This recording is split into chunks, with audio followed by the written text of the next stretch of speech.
It's the Kyle Hyman Show on Redeemer Radio.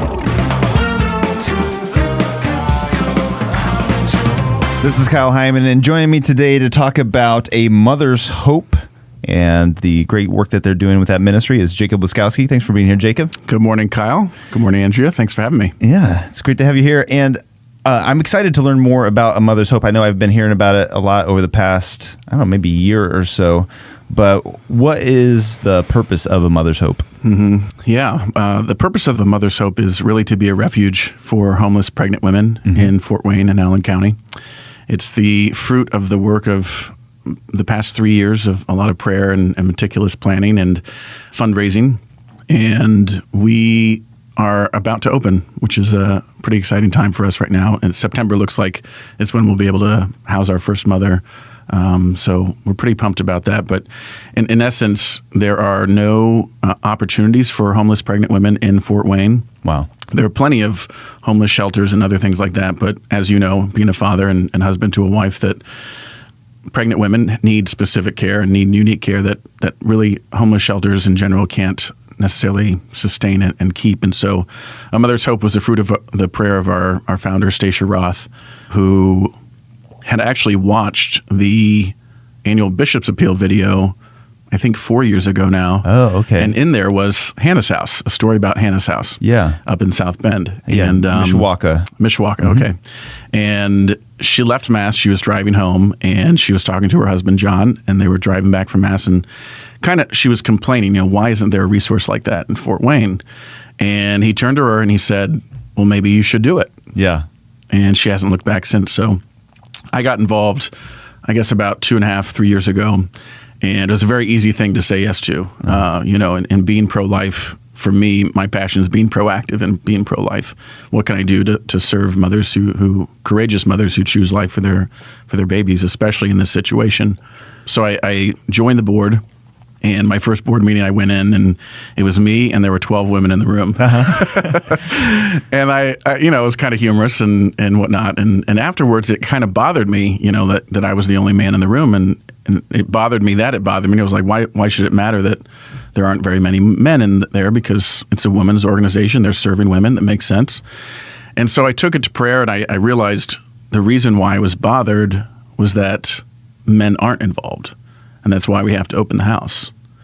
Because if men who were part of the co-creating of these beautiful infants were to care and support the women that are in need, we wouldn't need to open. Sure. And so I kind of took that to heart and thought, if this is a problem of masculine deficiency, we need to have a robust masculine response to the problem in our own community.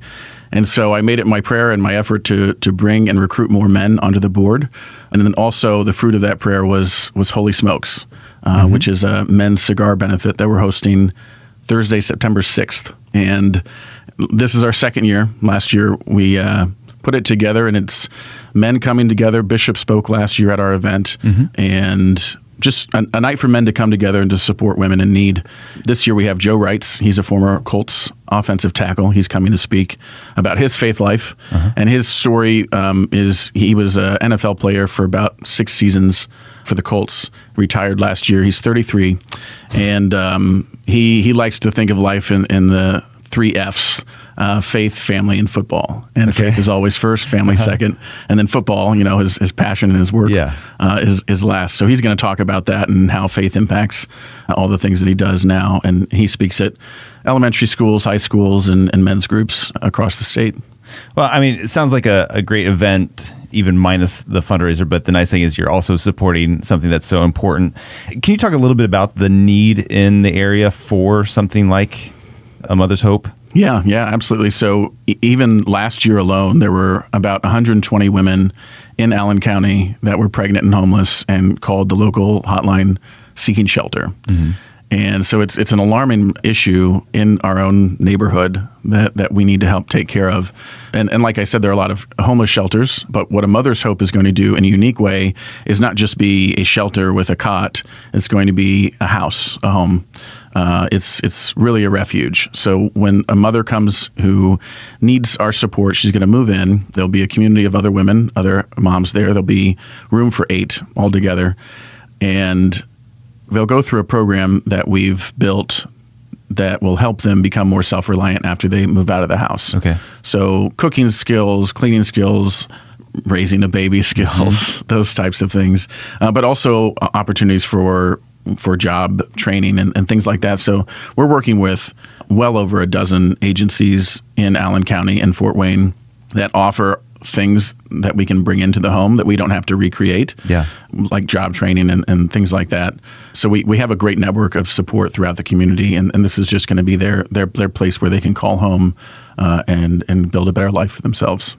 Do you also work with potential employers that might be able to find a job for them if that's something that they're able and interested in pursuing, or is that maybe something that you'd be interested in partnering with? Yeah, I believe so. Employers? I believe there's been conversation about that and building the bridge and offering those opportunities for moms to find work after they move and even while they're there. So what is the process of going from we should get something like this going to actually being able to open in September? Yeah. Well, I came in on the fun end, so I got to do all the marketing and branding and website stuff. But I know that Stacia, it's been, I believe, 4 years since that, moment in the car driving home from Mass, where she spent a good chunk of that first year just praying and discerning, is this possible? Sure.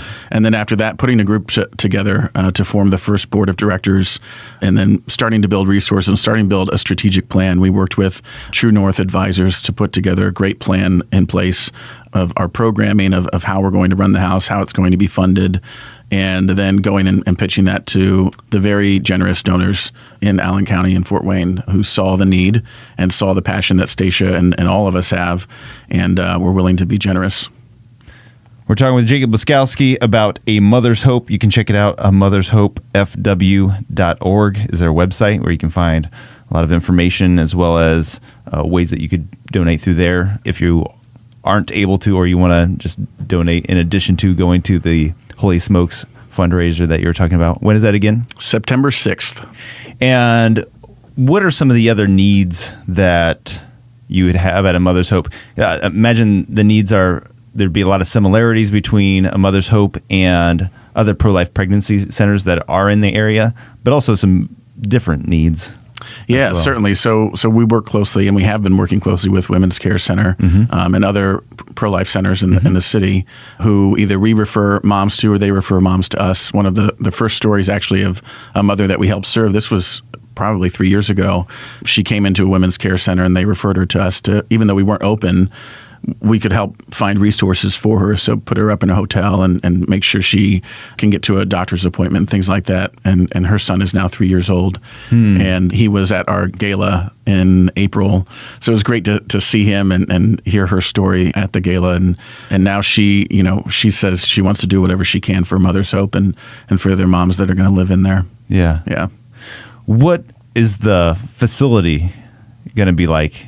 And do you already have that? Yeah, all fixed up and ready to go? Yeah, we've spent, I want to say, the better part of the last year renovating this home that we have, and it's going to have, I believe, 5 bedrooms, and so one of the bedrooms is very large, so it can house 4 moms who haven't given birth yet, and then once they give birth, they'll move into a private room. Okay. And then huge new kitchen that we busted down some walls, so there's a much larger kitchen, big dining room, big living space, and then rooms for counseling, office space for Stacia, and living space and communal space in the house. But it's a pretty big house, and a generous benefactor helped us out with that. In a residential area? Yeah. So it just kind of blends in, I imagine? Right.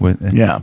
There's no signage on the building. Okay. Some of these women might not need to advertise where they are. Exactly. Based on their circumstances. And so we don't like to say where the house is exactly, but it is in a residential area and nice, peaceful and quiet area too of the neighborhood. So I don't even know, is this the kind of thing that you open up and you get somebody that has a need and then, 5 months later you have a second person? Or is this the kind of thing that there's such a huge need for it, there's going to be 30 people right off the bat and you're not going to have enough space for them and you're going to have to kind of decide what is the greatest need and who can we serve the best? Mm-hmm. Yeah, there will be an application process. And so it might have to go into how well will they fit within the home in terms of is there a drug addiction? That might not be the best place for them to be if they have a drug addiction. Things like that will go in the process of accepting women into the home. But like I said, I think over 120 women in the last year alone needed this, and so I have a good suspicion that will be pretty full pretty soon. Yeah. There is one mother who I think her due date is September 22nd. And we're really hoping that we can open in time for her to move in, so she can stay in the house after the baby's born. What are some of the things that are holding back or could potentially hold back an opening date? I think waiting for the paint to dry. No, I don't know. I mean, there are a couple of things where we're still going through staff hiring and interviews. Okay. I think I can say this. There were hundreds of people that applied to work for Mother's Hope. Oh, wow. Which is a really beautiful thing when you think about it. There's a great deal of support. That is just an underlying tone of what's happening. There's so much support in Fort Wayne and Allen County for this program. And what will the staff look like as far as? They'll be resident advisors, and so they'll be staffed 24/7. Okay. So the RAs will be there 24/7 in shifts. There'll be a counselor, there'll be Stacia, and then other people that will come in part-time to do specific training and things like that. What are some of the other needs of the house or of the ministry? I guess, do you kind of equate the two? Is it a house and a ministry? But as far as like a board and stuff, you're meeting outside of the house. Right. Yeah. So it's kind of, so we're always open to finding more board members, new board members. So if you feel out there, if you're listening and feel called to be involved in Mother's Hope, there's a lot of committee work that we have in terms of fundraising and planning and buildings and grounds type of work. And then, of course, being on the board to serve in that capacity. We have a lot of very generous people who want to give their time. And so there's a volunteer form on the website that you can fill out if there's something specific that you want, that you feel called to support a Mother's Hope with.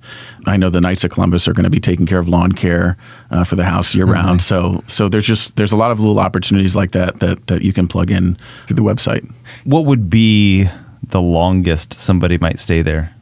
I'm presuming, right when you find out you're pregnant and you need a place to stay, up to birth and then the year after birth. Okay. And then if depending on the circumstance, you can apply to stay longer if you need to. Okay. Yeah.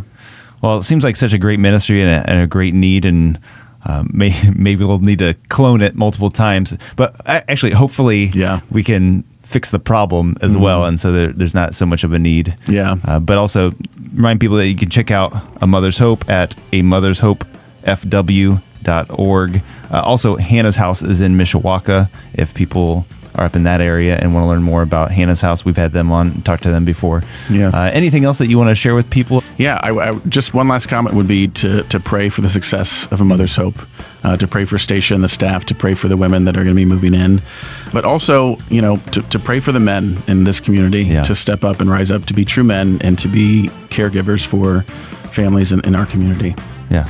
Well, great message and a great reminder, and thank you for the work that you're doing, Jacob. And thanks for sharing it with us today. Absolutely. We'll see you at Holy Smokes. Yeah, and you can find information about the Holy Smokes at the website as well. That's right. AMothersHopeFW.org. All right. Well, thank you, Jacob. Thanks, Kyle.